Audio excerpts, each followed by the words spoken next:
विषय आहे आजचा पावसाळा आणि आरोग्य.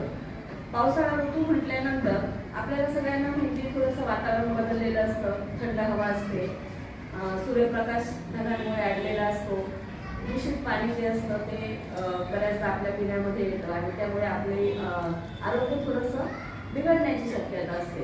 मग अशा वेळेस जर आपण आपला आहार व्यवस्थित ठेवला, ती काळजी घेतली तर आपलं आरोग्य आपण व्यवस्थित टिकवू शकतो. आपल्याला मार्गदर्शनासाठी या ठिकाणी डॉक्टर संतोषी गीते हे आलेले आहेत. पुन्हा एकदा टाळ्यांच्या निवडात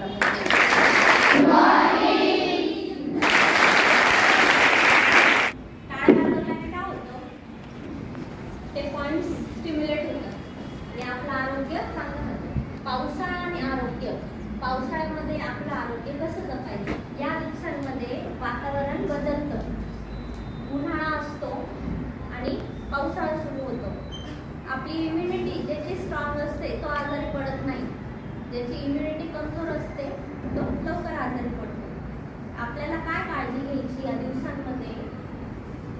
या दिवसांमध्ये वातावरण ह्युमिड असतं. ह्युमिड म्हणजे आर्द्रता जास्त असते, वातावरण चेंज होतं किंवा छोट्या मोठ्या प्रमाणात थोडे जंतू संसर्ग असतो.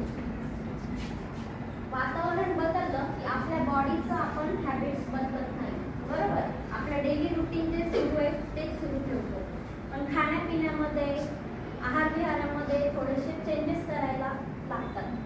थंडीमध्ये आपली बॉडी ऑलरेडी कोल्ड असते, त्याच्यामध्ये आपण अजून वरतून जर थंड पदार्थ खाल्ले तर त्याच्यामुळे अजून आजार वाढणार. तर या दिवसांमध्ये उष्ण पदार्थ म्हणजे तुम्ही गोड खाऊ शकतात. तर या दिवसांमध्ये मेथीची भाजी खाणं, गोड खाणं, आंबट खाणं आणि थोडंसं खारट, हे 3 रस जे आहेत ते घेणं जास्त गरजेचं असतं. गोड खाल्ल्याने ना आपल्या शरीरातला जो वात असतो तो कमी होतो. या दिवसांमध्ये सूर्य दिसतो का तुम्हाला? सूर्य नसल्यामुळे काय त्रास होतो सांगा बरं? सूर्य नसल्यामुळे तुम्हाला सूर्यकिरण मिळत नाही. पावसाळ्याच्या दिवसांमध्ये व्हिटॅमिन डी नसल्यामुळे, ऊन नसल्यामुळे आपला पाचनाग्नी जो आहे त्याला उष्णता मिळेल का? अग्नीसाठी काय लागतं? उष्णता लागते ना. उष्णता नसेल ती कशी जनरेट करायची? त्याच्यासाठी जे अग्निदीपन किंवा पाचन असे जे नसाचे गोष्टी असतात, काही घरगुती उपाय असतात ते करायचे असतात. तर प्रत्येक गोष्टीसाठी डॉक्टरकडे जाणं आणि केमिकलच्या गोळ्या खाणं हे योग्य नाही. आधीचे लोक पाणी उकळून घ्यायचे, तापवायचे, त्याच्यामुळे काय व्हायचं? ते पाणी हलकं व्हायचं. आणि अशा दिवसांमध्ये पाणी पचायला हलकं पाहिजे, कारण पाणी आपण जास्त वेळा पितो. पावसाळ्यामध्ये आपली भूक मंदावते, जास्त भूक लागत नाही. तुम्ही काय करायचं? पाणी उकळून घ्यायचं, 15 ते 20 मिनिटं उकळायचं चांगलं, त्याच्यानंतर ते थंड करायचं आणि मग ते बॉटलमध्ये भरून आणायचं. ते पचायला मदत करणाऱ्या ज्या गोष्टी आहेत ते तुम्ही जास्त घेणं गरजेचं आहे. कोथिंबीर सगळ्यात बेस्ट आहे आपल्यासाठी. कोथिंबीर झालं, टोमॅटो झालं, गाजर, बीट या गोष्टी आपण खाल्ल्या पाहिजे. इंजेक्शन टोचायला आवडतं का तुम्हाला? इंजेक्शनपेक्षा हे खाणं बरं ना? खायला पाहिजे का बाहेरचं? नाही. जंक फूड म्हणजे काय माहिती का? प्रत्येक गोष्टीमध्ये मैदा असतो. मैद्याचे काय हानी करतो शरीराला माहिती का? मैद्याचे पदार्थ बनवत असेल ना तेव्हा बघा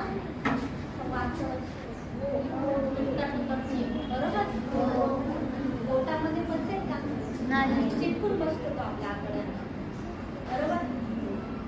आणि जर मग अशा वातावरणात बाहेरून सूर्याने आपल्या पोटामध्ये पचन शक्तीची अग्नी नाहीये, कसं काय पचणार तो पदार्थ सांगा? ऊन नसेल तर एखादा पदार्थ टिकेल का? नाही. या दिवसांमध्ये अन्न पदार्थ लवकर खराब होतात, लवकर बुरशी लागते त्याला. आणि बाहेरचे जे पदार्थ असतात ते कधीचे बनवलेले असतात तुम्हाला माहिती का? तुमच्या समोर बनवून देतात का? नाही. त्याच्यामुळे बाहेरच्या गोष्टींवर विश्वास ठेवायचा नाही. सगळ्या गोष्टी त्या रोजच्या आहारात असाव्यात. म्हणून विद्यालयाचे मुख्याध्यापक माननीय पावसाळ्यामध्ये आपण कोणत्या प्रकारचा आहार घेतला पाहिजे की जेणेकरून आपलं आरोग्य चांगलं राहू शकेल. मग आपली पचनक्रिया जी आहे ती पावसाळ्यामध्ये मंदावलेली असते आणि अशा मंदावलेल्या पचनक्रियेमध्ये आपण नको तो आहार घेतो आणि आजाराला काय करतो, आमंत्रण देतो. म्हणून जर आपण पावसाळ्यामध्ये दूषित पाणी असतं, दूषित पाण्यामुळे अनेक प्रकारचे आजार होतात, काळी, जंत, अतिसार, इन्फ्लुएन्झा असे वेगवेगळ्या प्रकारचे जे आजार आहेत ते दूषित पाण्यामुळे होतात. आणि मग आपण डॉक्टरांनी सांगितलं की पाणी उकळून प्यायला पाहिजे, जेणेकरून त्यातले असलेला जंतू संसर्ग हा काय होईल, नष्ट होईल आणि ते पाण्यापासून आपल्याला कोणत्याही प्रकारचा आजार होणार नाही. मग अशा या छोट्या छोट्या गोष्टीकडे आपण जर लक्ष दिलं तर आपलं आरोग्य बिघडणार नाही आणि आपलं आरोग्य चांगलं राहील की जेणेकरून आपल्याला दवाखान्यात जाण्याची वेळ येणार नाही. आपल्याला काहीतरी बनायचं असेल तर पहिले म्हणजे आपण आपल्या शरीरामध्ये असणाऱ्या ऊर्जेची स्त्रोत केला पाहिजे, ऊर्जा साठवून ठेवली पाहिजे आणि ही ऊर्जा निर्माण करण्यासाठी योग्य आहार घेतला पाहिजे.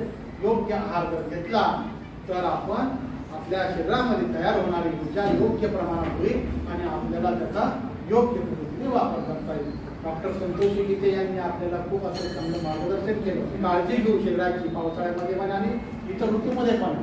हिवाळ्यामध्ये कोणता आहार घेतला पाहिजे, उन्हाळ्यामध्ये कोणता आहार घेतला पाहिजे, पावसाळ्यामध्ये कोणता आहार घेतला पाहिजे.